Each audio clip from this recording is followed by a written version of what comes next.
Well, greetings and welcome to Missoni Baia's virtual presentation. Thank you for taking the time to join us today. I'm Diana Boytel and I will be the moderator for today's talk. We are so honored and so excited to have a star architect, Mr. Hani Rashid, with us. Welcome, Hani. Hi, Diana. Great to be here. Thank you for wherever we are. All right, in space. Anyways, just going over, of course, Missoni Baia is an architectural glass jewel we have here on Miami's Biscayne Bay that you and your Asymptote company have designed here for the Oko Group.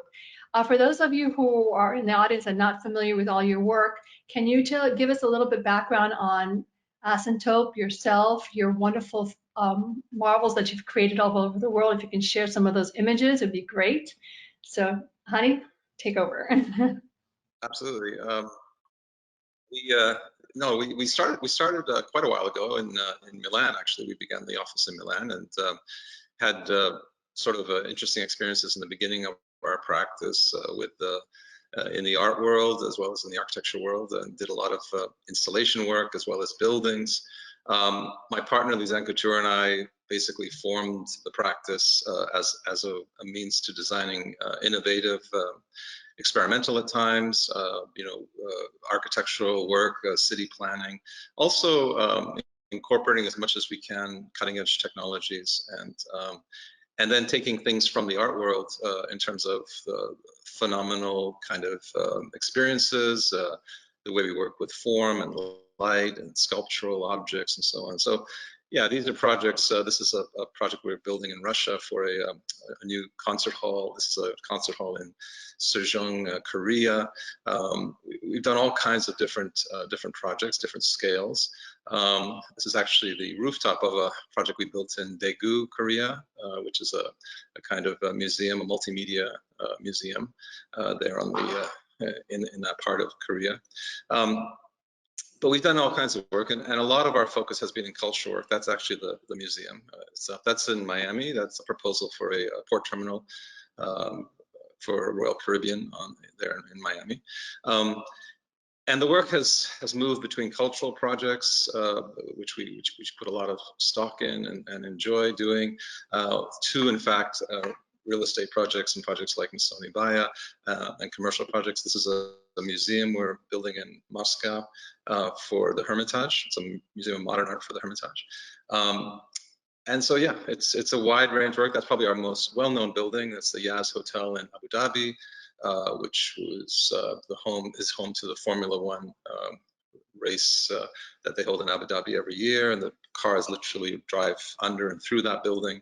And that entire shell changes with the lighting as it goes from day to night, and it's quite an extraordinary building. And it was quite a interesting building for us to build, because we had to sort of pull out all the stops when it came to using technology to build, using BIM technologies and other kinds of fast track computer driven or computer tied in technologies to build that building relatively quickly and very successfully. Yeah, so the work is pretty varied. It's always looking for a kind of some kind of a statement and some kind of an edge. This is actually in Ghent, Belgium, which is now almost completed construction for ING Bank. So yeah, it's varied work. It's we always make sure that people can somehow see the joy, I guess, and the exuberance and the passion that we put into our work. We don't see architecture merely as a business or as a kind of service industry. We see it as an art form. We see it as something that has impact on societies, impact on people. We like to bring something called the pride of place to our projects, where people feel proud to have these buildings in their community. This is again Abu Dhabi, the Marina Hotel. So yeah, there's a lot that goes into these projects. That's the Ghent building that in fact is just completed. And that's an interesting one, because it's in the middle of a sort of in a kind of fine-grained part of the city. This is in New York. This is the Perry Street building we built a few years ago, 166 Perry. Quite a successful project as well from a real estate point of view, especially. And yeah, it also carries with it the the DNA and the kind of, again, the kind of exuberance that we bring to making architecture. We find it a fascinating discipline and a fascinating world to work in. It's not really, it's not art, and it's also not pure science, but finding that kind of in-between road between, art and science, between sort of, the magic that art can bring to something, and the magic that science brings by virtue of its discipline. And so bringing that into architecture is really fascinating. This was just recently completed in Milan, a few 6-8 months ago now, and it was for Audi, and it was a construction built in the middle of the city in Piazza della Sempioni, which is a kind of the major square there, and it was this kind of beautiful project that housed the electric Audi cars in that space, in the city, in the space of the city. So I think that's maybe the run of the slides. Maybe there's more, I don't know.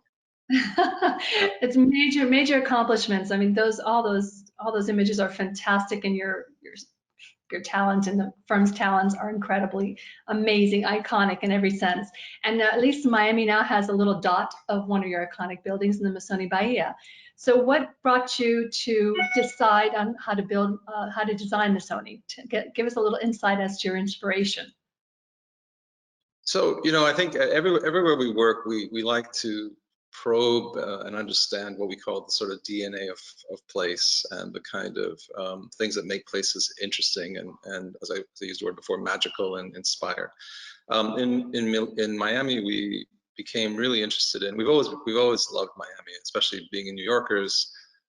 It's really the kind of, it's the other side of the hardcore life we live here. Maybe there's a little bit sense of more relaxing and, let's say, or chilling in the Miami sense, although it's not, it's also a very intense place. So we wanted to somehow find a way to bring to a new building there a kind of stature, a kind of dignity, a kind of maturity, let's say, in the architectural world and in the world of Miami urbanism. The way we see Miami, and I've said this before, but it really kind of ran, and maybe it's only because I watched my own son go through these stages, it ran through a kind of set of sort of aging process, from being a kind of rambunctious teenager at one time in its history, taking lots of risks and being kind of a crazy place and living on the edge, and then it's kind of matured in an interesting way into almost a kind of young adult mode now, where it feels very international, very cosmopolitan. It has fantastic art scene, fantastic life, quality of life. It's really becoming quite a remarkable place, and it's also very international, like New York. So it has this really powerful kind of interesting side to it, and that has to be expressed, we think, in the architecture. So our building, the Missoni Baia, was really approached as a kind of almost a kind of foil, you could say, to maybe the more sort of flamboyant buildings that go up in Miami, and not to be sort of contrast, but rather to sort of say, look, let's raise the bar, and let's talk about the kind of sophistication and elegance of the Miami skies, of the Miami, landscape, and of the Miami sort of skyline. So we went into a sort of discovery, let's say, design-wise, into sort of hardcore minimalist art. We've got really interested in trying to understand what makes a Donald Judd or a Dan Flavin or a James Turrell work, let's say, in terms of the American artists, to name a few. What makes those works so remarkably mystical and interesting, and silhouette especially. And so we kind of became very, very severe, let's say, in our sort of conceptual approach to try and create the most beautiful, elegant, minimal statement we could for the Miami skyline. And also we then got also interested in kind of optic. We do a lot of work with optics in general, and our work back in the world of when we were working in the art world has a lot to do with optic phenomena. So we said, well, could this building play against the light of Biscayne Bay? Could it change with the fascinating light changes that Miami experiences by virtue of its sky and its landscape and its proximity to the, being on the ocean and so on? So it really became a kind of experiment both in minimalism and optic kind of experiences or optic phenomena. And I think, as we'll know when the next, what we're 6 stories out now, so when the next Eight, eight now, eight. I think we're eight floor now. so we got a few more to go, and of course the glass and other things and the mega columns, and we'll see. But I think it'll be a very, very striking, beautiful, elegant, almost demure statement that we've made, and I think that'll be very much appreciated, not just for the next couple of years, or not just sort of as a trend or as a fashion, but I think for a very long time. And that's the other thing that I think part of this weird analogy of the place coming of age is that now we're looking further into the future, because when you do things at a kind of fashion level, it really just matters season to season, right? But if you start working for the long term, you start saying, well, what's classic? What will hold value? What will hold sort of, I mean, the Perry Street building I showed earlier in that quick slideshow was done over a decade ago now. And it's still, when I go by it on the West Side Highway, it's amazing how contemporary it still looks, and it holds up so perfectly and so well. And a lot of that has to do both with the architectural intention and also the quality of the detailing and the quality of the work we put in to make sure that it had a long-term story. Because for me, ultimately, I mean, if Missoni Baia is a remarkable looking building 25 years from now, I think that's really what we're targeting. It just stays consistently elegant and sophisticated. That's what I find in your work. It's the detail, the precision of the drawing, the final product.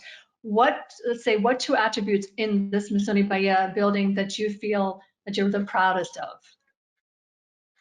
I think it's probably the mega columns are very interesting. They were based a little bit at the beginning on yacht sales, on mega yacht sales, and on the sort of idea of these beautiful sort of launching sails into the sky. And so the four so-called mega columns are 4 fins. I think are really interesting, and they will give the building its really powerful identity. It's also what makes the building kind of, let's say, it's minimalism, but it's minimalism with a sort of an intention. It's not just a box. It's not just a kind of a clean, sort of, in that sense of minimalism. You really need those columns to allow the glass then to reflect the sea and the sky, and to frame it almost like a mega painting on the Biscayne Bay. And that's really what I think will be interesting, is that it's almost going to look under different lighting conditions, under different circumstances, under different atmospheres. It should really respond as almost a kind of an object under constant study of light, and change. And those columns really do that they frame it almost like a picture frame. The other thing I think is the fact that we early on with Vlad Dororan and the Oka group, we came to an idea of leaving behind the sort of condo logic of stacking units and balconies and kind of like filling out the floor plate to this idea of what we call villas in the sky. And so that this idea of floor through, on the 2 wings, these floor through units that pay as much attention to the city skyline as they do to the sea and to the water, and provide this kind of almost loft-like environment through the building, I think is really unique and interesting. And so that was, that then of course with the private elevators and other things and the amenities, makes for a very unique condominium building that leaves behind some of the tropes and let's say the cliches of that kind of building. In other words, I think the sense that you really have a private domicile set into the sky of Miami, and you feel like you live in this kind of singular unit floating in space, whatever floor you're on, I think is a big part of the success of what we see as successful with that project.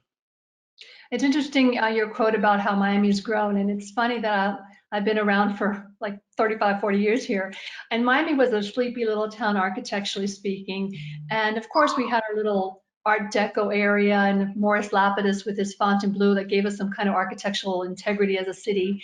And it's funny that you and I talked about earlier that Miami Vice came along onto the scene, and then of course Arquitectonica's building Atlantis became the iconic building in Miami. And then developers started hiring, the star architects like yourselves, Zaha Hadid now, and Cesar Pelli, Herzog and Demeron. So it's really, like you said, growing. It's becoming an adult. How do you see the future in Miami? Well, I think, like I said, I mean, it's an interesting, yeah, Miami Vice is an interesting moment in Miami's teenagehood. And, but now I think, and the reason I guess certain architects are being hired or brought there, and certain developers have also raised their game and raised the bar. And it really does come from the developers raising the bar, quite frankly. I mean, they're the ones who invite us to work there. There's a that coupled also with things like Miami Basel, the new museums, the new cultural sort of exponents. I think everyone is seeing and understanding that the audience, sort of what you could call them, that the buyers, the customers, whatever, are getting more and more sophisticated and demanding more from their cities. And Miami is kind of getting up to the task of providing a more alluring. It's taking already the things that really work and have worked historically, but add to that more desirability. A place that is more alluring to people from all over the world who like to be, in the Miami dream, let's say, in the Miami context. So I think it's you can feel it shifting and changing and becoming more and more, as I said, the words I used before, more sophisticated, more elegant, more cosmopolitan, because I think the people coming there are also bringing that with them. It's not just a matter of, and I'm not going to typify what Miami Vice was about, but it's not just a matter of sheltering money and whatever that was all about. I think now it's sort of, serious investors and serious people who also want a lifestyle that Miami has to offer. And don't forget, we're sitting here talking from our homes and in this middle of this crazy pandemic. So the idea of a healthy, of a healthy lifestyle is very appealing. And Miami has a really, it has a brand it can develop and is developing on that alone, on that part, as well as culture and other things. I mean, it has to, sort of put itself there as one of the more powerful places when it comes to health and well-being, and I think it has that potential. Our building is very much about that. I think, with Deroran's background and ownership of Aman Resorts, I think that pedigree is in our building. We've sort of, it has a big part to do with the spas, obviously, and the health components of the building. But the building is about, sort of a future looking towards the idea of being healthy, of living, a healthy lifestyle as much as possible. And that's, Miami's shifting that way as well, I think. I mean, there's still the crazy nightlife and other things that offset that. We can have it all. I think so. I think it's become a good international playground for everybody. And you're right, the expectations are there. Our developers are stepping up. Dornan is a highly sophisticated developer, and the other developers around too are stepping up to the plate, not building these autonomous residential towers any longer. So that's really nice to see. And with our current confinement situation, to play on your design for the villas in the sky, the home has become our sanctuary. And my partner Liliana Pinto Torres and I just sold one of the 2 penthouses recently. And your team, along with Oko Development, are creating this phenomenal spaces for him because he does want his villa in the sky to be able to come here and just veg out and just to, even if another pandemic comes, he's set. What other floor plans do you see in the future that will help us, come through these maybe difficult times or create new spaces for new technology? What is the future for designing for new homes?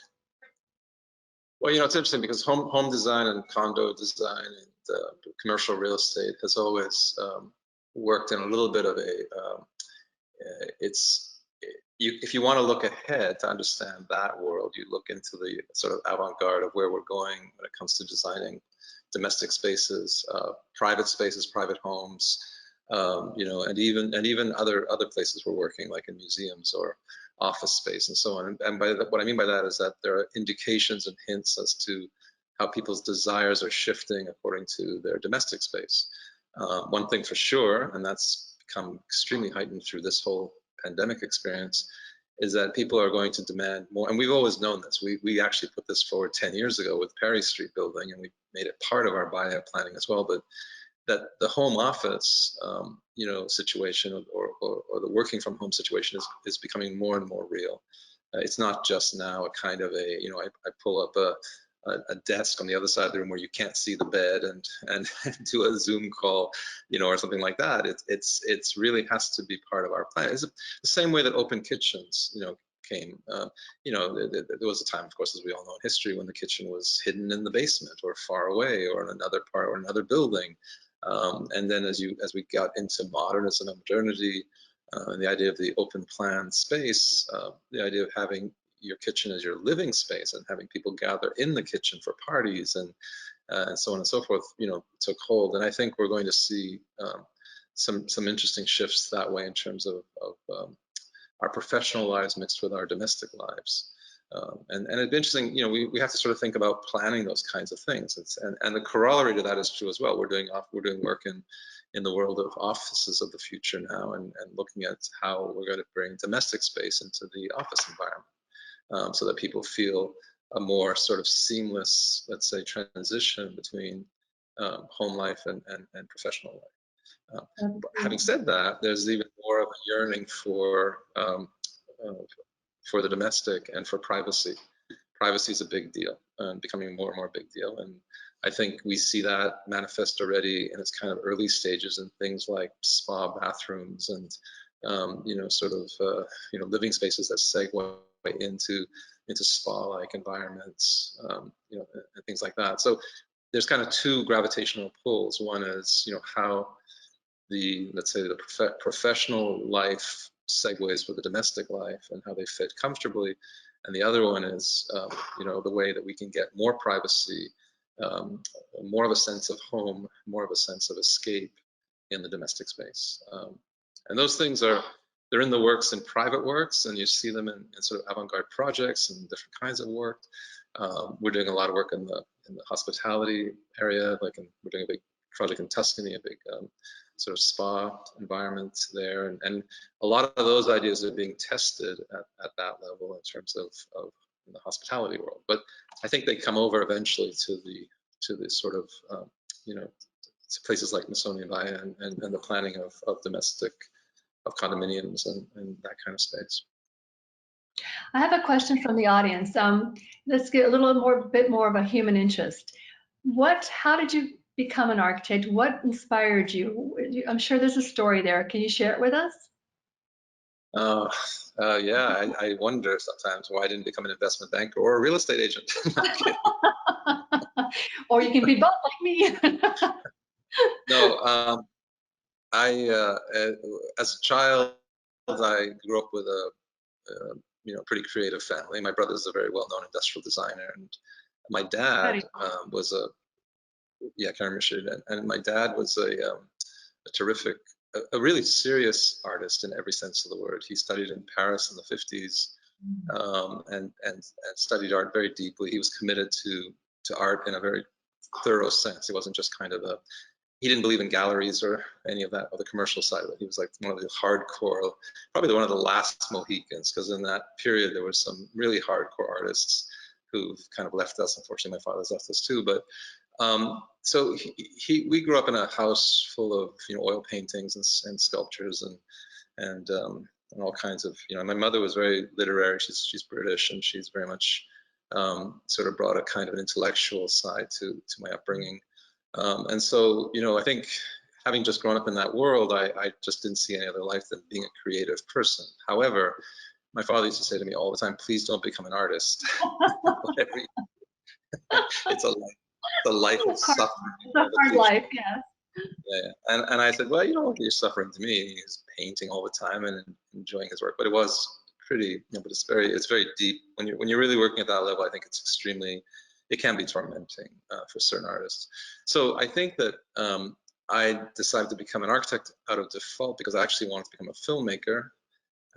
And I started studying film, and then I found a film made by an architect, and I was so fascinated by the way that film was structured that I thought, you know, that's a kind of, maybe I'd rather do that. I'd rather do the sort of structural side of the art of film than, it's a little complicated, but that's where I was heading. So, but then I realized when I got into it that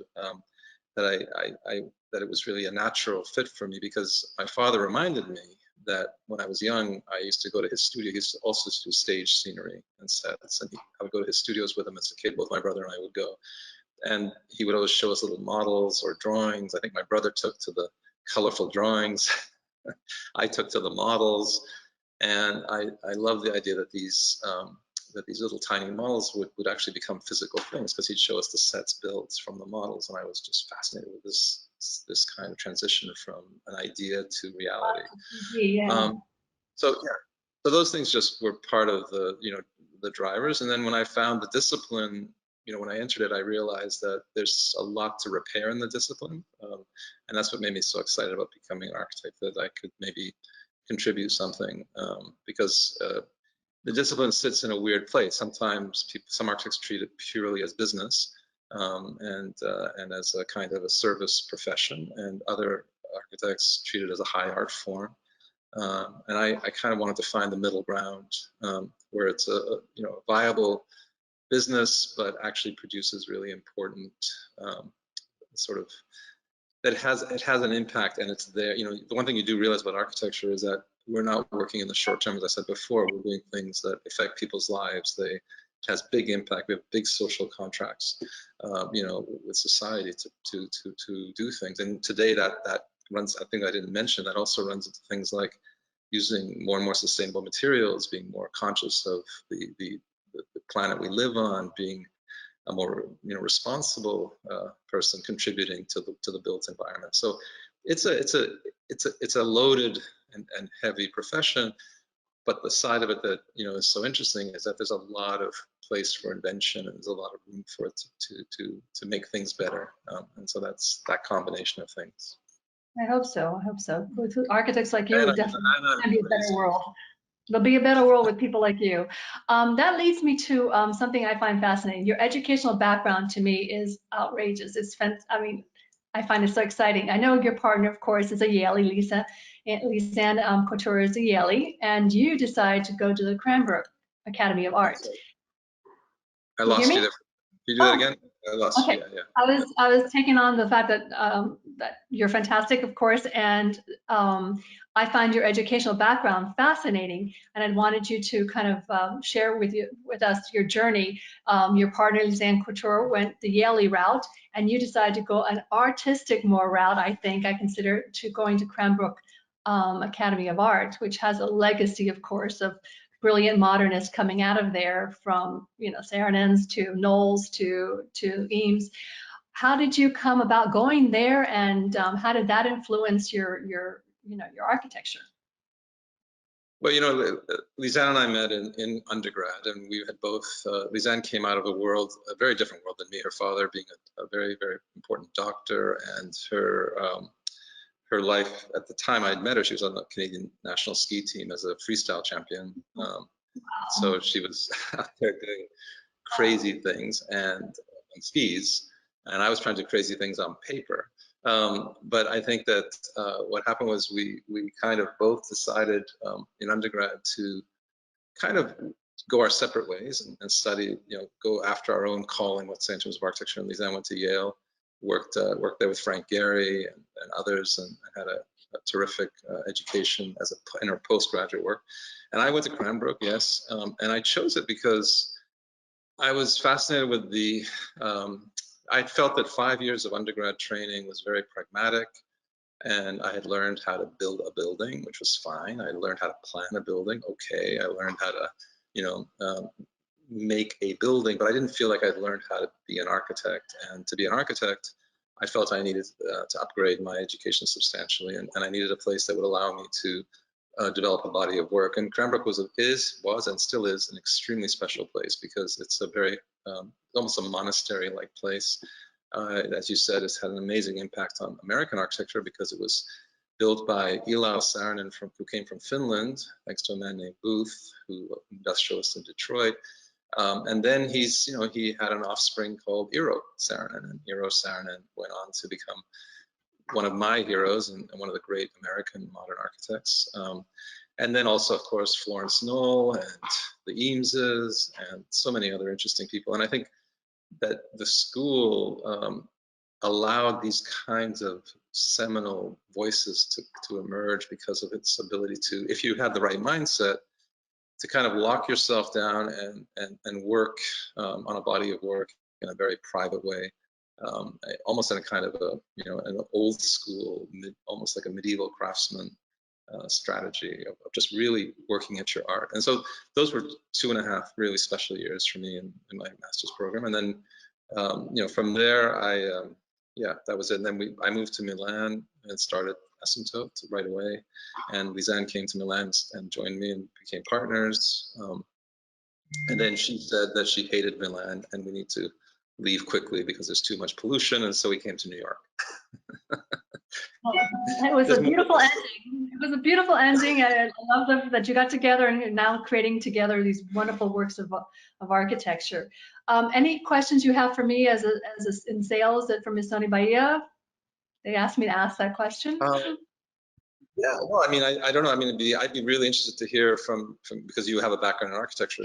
Also, I think it'd be interesting to hear if there's anything about the building that we could have done better or we did well, and how it works from your point of view. It is welcomed by everybody. Everybody's in awe of it. The beautiful glass skin is gorgeous. To be able to see the water from all the apartments is something to be cherished. The floor plans, everybody is very happy with them. Your details on the balconies, I find totally mesmerizing. The 30,000 square foot amenities, I mean, everything you put together there is fabulous. I'm so looking forward to the final product. Another question came in, questioning how did you get involved with Missoni Baia? How did you meet Vlad, a vocal group by yourself? Was he a follower of your great architecture? How did you get involved with Missoni Baia? Vlad is a consummate collector. And he collects art, as you know, and I think he likes to collect architects, maybe. I think what happened was, I know that he had heard about me through the now departed Zaha Hadid, who we all miss. And Zaha, I think, I never worked for Zaha, but I had an interesting friendship with her because we were teaching. She was a little older than me, but she came to Columbia University when I was starting out as a professor there. When I was 28 years old, and I remember her being very interesting and open to the stuff I was doing. And at that time, I was doing a lot of work with early computing and digital technologies, and Zaha had never seen that before, and she was fascinated, which is hard to believe, but there was a time when she was just putting, sort of planes together and beautiful paintings, and so we had a kind of interesting dialogue, and then we know what happened to the work from there, and it went.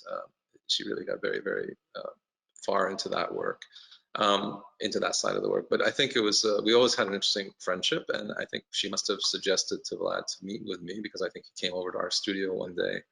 And the funny story about him being in our studio was that he was sitting in our conference room, and as Vlad is, spending a lot of time on his phone, texting something and kind of paying attention. And I was very nervous because I was presenting a project to him and I wanted some attention from my client, but he was busy, preoccupied. But he all of a sudden looked up and he saw the chandelier in our office, and he said, I'm not going to do his Russian accent, but he said, where'd you get this?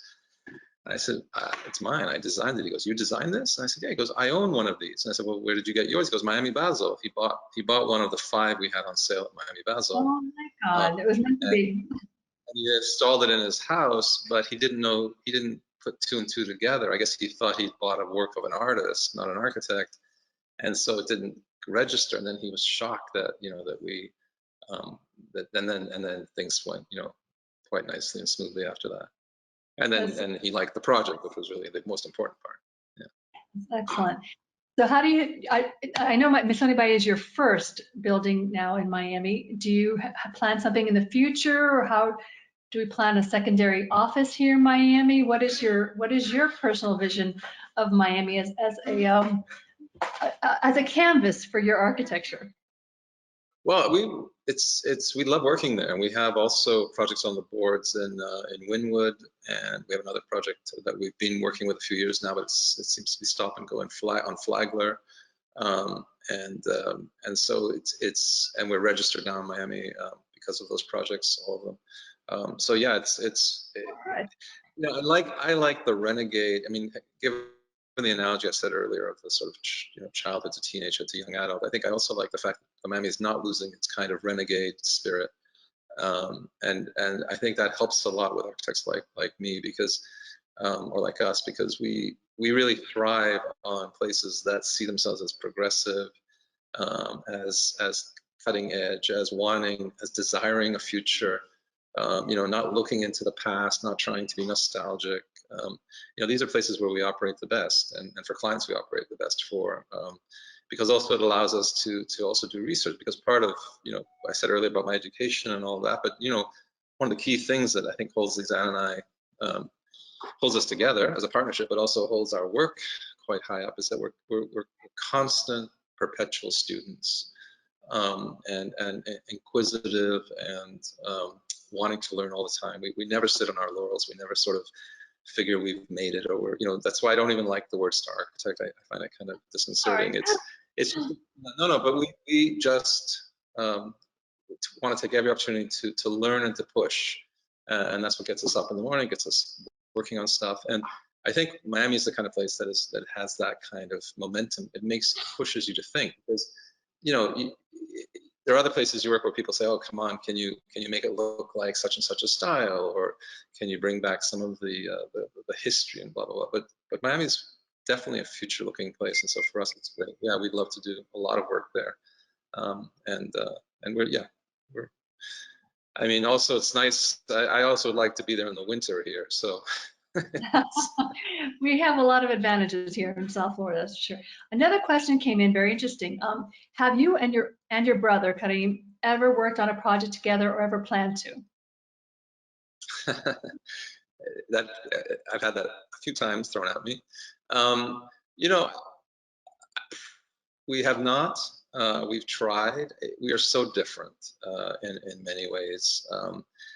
Yes, we're tied by blood and by relation, of course, but our minds work very differently when it comes to the problems of design. And in a way, I admire his work a lot because he's able to work in a kind of